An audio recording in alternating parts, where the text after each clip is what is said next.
Hello friends, welcome back to the channel. There was a period of my life when I was stuck in a series of bad relationships. But if I had followed the advice that I'm about to share with you in this video, I could have saved myself many heartbreaks. So here's the one key lesson that I would give to my younger self if I were to start all over again. The lesson is to understand the difference between attraction, connection, and relationship. Let's talk about it. One of the biggest problems I see in a lot of people is that they confuse these three concepts. If you cannot separate these three concepts into distinct categories, then you're going to end up in a terrible partnership. So here's how I look at it. Let's start with attraction. Attraction is just a feeling of desire. That's it. It could be that you're interested in the way they look, the sound of their voice, and certain characteristics that you really respond to. However, this is not a reliable source of information. You have no idea if somebody is good or bad for you based on attraction alone. It is just a feeling. Connection, on the other hand, is getting to know someone on a much deeper level. It's when you share the same values and beliefs. Maybe you have similar background, you see eye to eye on certain things. You enjoy being around this person, you find it easy to be open and honest with them. You feel seen and understood by them. Now, a relationship is a contract. It is a set of rules and expectations about how you're going to engage with the other person. How do you behave when you're together or when you're not together? Are we exclusive? What do you consider cheating? What does respect look like? How long are we in this relationship?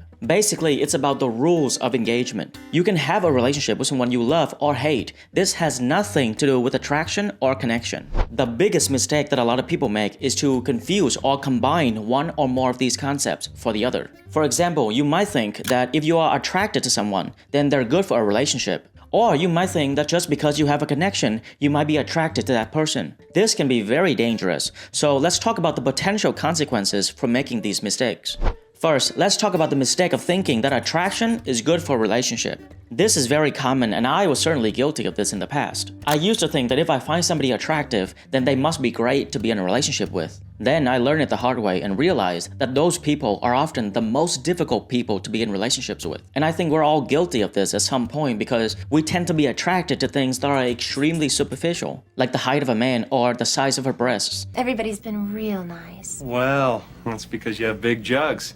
These things have nothing, zero, to do with the fact that they're even capable of being in a non-terrible relationship. The same thing is true for those who are attracted to unstable, crazy, chaotic, emotionally unavailable people. If you have had a really chaotic upbringing, you're going to find that very enticing because to you, chaos feels familiar. And that's why you find yourself drawn to those people. But of course, these relationships always end in heartbreak or disaster. The only time this can sort of work is if you have a friends with benefit arrangement. You both find each other attractive and you have an agreement that this is just a physical thing, no emotional connection. Even then, these arrangements usually end up with one person being more emotionally involved. Then things can get weird. So practically speaking, it doesn't really work. Now, the next mistake is thinking that a connection would lead to a romantic relationship. This is not true because in order to be romantic with someone, you have to find them attractive first. A connection is not enough. Which is why if you only have connection without attraction, this is a friendship.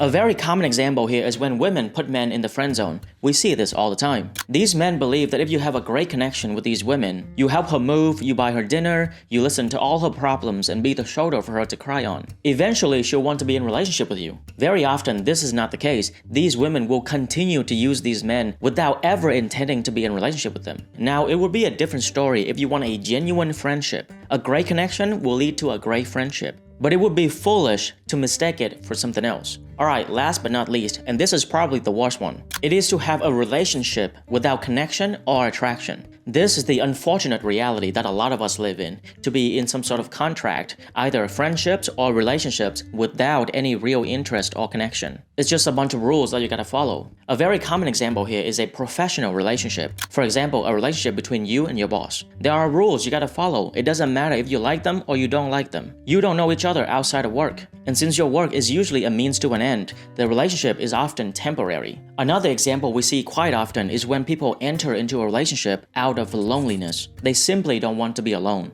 Initially, there might be some attraction, but not much connection. So over time, they realize that they don't really like each other. The attraction starts to fade, and even if there's no connection, they choose to stay anyways because they don't want to be alone. God forbid if they got married, have kids, now they're stuck in this relationship. It's commitment without love. It's probably the most awful situation to be in. Now, if you can only choose one out of these three things, I would say that connection is probably the best one and relationship is probably the worst one. Ultimately, if you want a somewhat decent partnership, you would need to have at least two of these factors. And if you want a great partnership, ideally, you would need to have all three components. So let's talk about how you can achieve all three components and what you can do to make sure these three components are complementary to one another. They should go in order. First, attraction, then connection, then relationship. Let's talk about attraction first.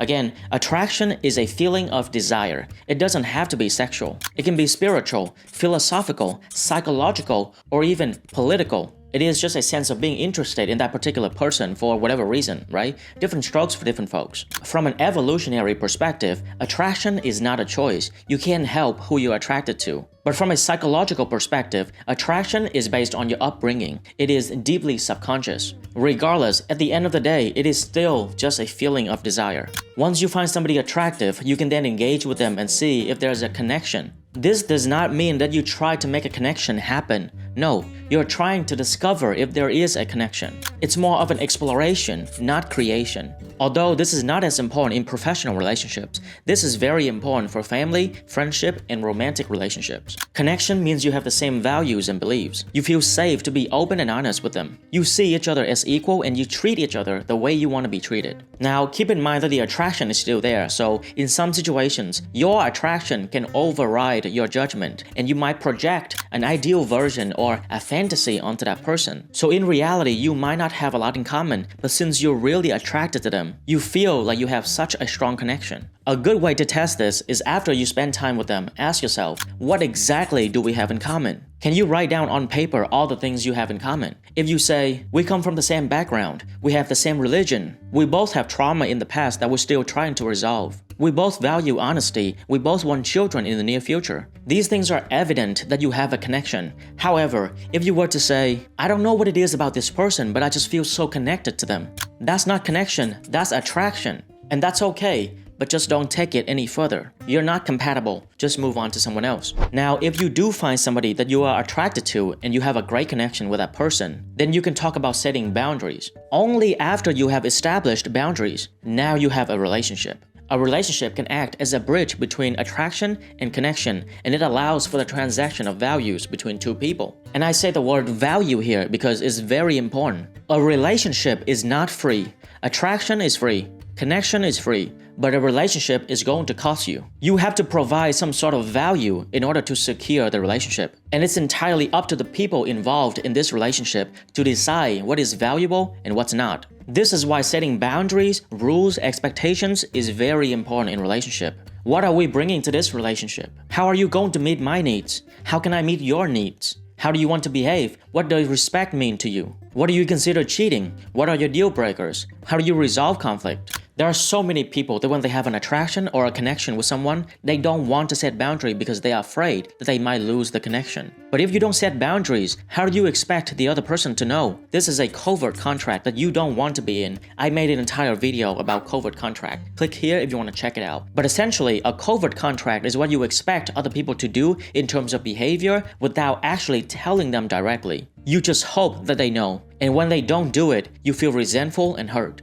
Now, I completely understand that sometimes setting boundaries and standards might end the relationship. However, if by being open about what you want pushes them away, then they're not a good fit for you, and it's better to find that out early. Now, if you don't want to set boundaries and expectations, that's fine, but don't be disappointed when they betray you because they don't know what it is that you're looking for. These boundaries or rules of engagement also help protect your attraction and connection. We all have ups and downs. Sometimes you really enjoy being around them. Other times, you're like, what the fuck are we doing here? There'll be times when you feel disconnected or when you have an argument. If you can be open and honest, then you can talk about it because you have rules in place to help you resolve these conflicts rather than running away or being passive-aggressive. The relationship will keep you going through those ups and downs. It will help you maintain that connection. In addition to that, people often assume that attraction will naturally sustain without any effort. but that's not true. If you spend all day every day together, you're going to kill the attraction. So in order to maintain attraction, it's important to have clear boundaries that allow you to have time for yourself, or you can spend time with your friends. You are allowed to spend time apart doing different things, so that it will be much more exciting to share about your days when you're finally together. You see, these rules in a relationship can help protect and sustain the attraction.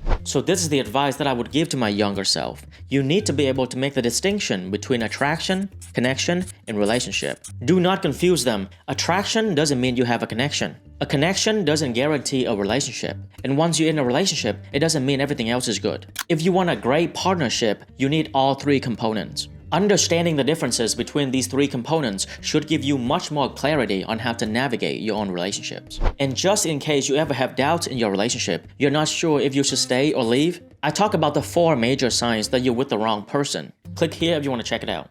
I hope you find this video helpful. Until next time, stay curious.